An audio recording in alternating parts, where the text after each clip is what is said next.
இப்போ நம்ம அந்த வீடியோவில் குருவாயூர் இருக்க பழையுடையம் ருச்சி குருவாயூர் முகுந்தனுக்கு தான் வந்திருக்குங்க. ஹோட்டல் பார்த்தீங்கன்னா குருவாயூர் கோயில் கிட்டே இருக்குங்க. வாக்கபிள் டிஸ்டன்ஸே நீங்கள் கோயிலுக்கு போயிடலாம். ரெஸ்டாரண்ட்டும் இருக்குது, ரூம்ஸ் அவைலபிளாக இருக்குது, ரேட் எல்லாமே ரீசனபிளாக இருக்குங்க. இப்போ ரெஸ்டாரண்ட் பார்க்கலாம். உள்ள ஸ்நாக்ஸ் ஐட்டம்ஸ் நிறையாவே வச்சுருக்காங்க.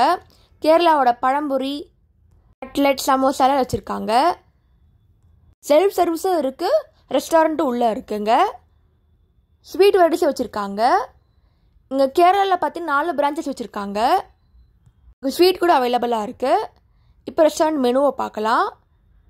இங்கே breakfast, Chinese item, dosa varieties முடிச்சுட்டு வச்சுருக்காங்க. நார்த் இந்தியன் டிஷ்ஷஸ்லாம் இருக்குது. இப்போ பழம்பொரியை பார்க்கலாம். டேஸ்ட் சூப்பராகவே இருக்குது. நல்லா கிறிஸ்பாகவே இருந்துச்சு, இலை அடை இருந்துச்சு, நல்லா ஸ்வீட்டாக இருந்துக்கு.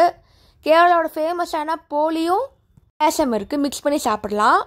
நெக்ஸ்ட்டு இவங்க ஃபேமஸான இடியாப்பம், கடலைக்கறி, அப்புறம் பூரி ஆர்டர் பண்ணோம். அதுவும் டேஸ்ட் சூப்பராக இருந்துச்சுங்க. வேறு போனீங்கன்னா இங்கே ஹோட்டல் ஸ்டே பண்ணலாம் கூட, அட்லீஸ்ட் ரெஸ்டாரண்ட் தான் போய் பாருங்கள், டேஸ்ட் செம்மையாக இருக்குது. லஞ்ச் மெனு இங்கே மொத்தம் 4 பிரான்ச்சஸ் வச்சுருக்காங்க. திருவனந்தபுரம், குருவாயூர். நீங்கள் குருவாயூர் போனீங்கன்னா கண்டிப்பாக இந்த ஹோட்டல் போய் சாப்பிட்டு பாருங்கள், உங்களுக்கு பிடிக்கும். தேங்க்ஸ் ஃபார் வாட்சிங். லைக் பண்ணுங்கள், ஷேர் பண்ணுங்கள், சப்ஸ்கிரைப் பண்ணுங்கள்.